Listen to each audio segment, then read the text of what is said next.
Hello everyone, this is Julian from Kanen Coffee, and today we have a Rocky Rancilio grinder for us in the shop, and it came in for more so just a general maintenance and a burr replacement on this grinder. So we're just going to quickly test. We are around 5. This is really fine, so once you take it, of course you have to recalibrate to your machine, but we did put it really fine just to show the quality of grounds that could come out.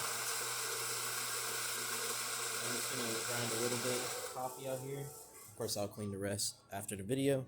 As you can see, this is really powdery, really pillowy.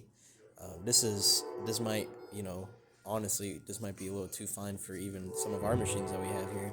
But it's just showing that your grinder can perfectly make espresso grinds. Of course, whatever you're needing out of this grinder, you can adjust and go more coarser usually for something like this. But yeah, that's about it for this repair. If you like this video or any of our other repairs on our channel, leave a like, subscribe, and hit the bell. Thanks for watching.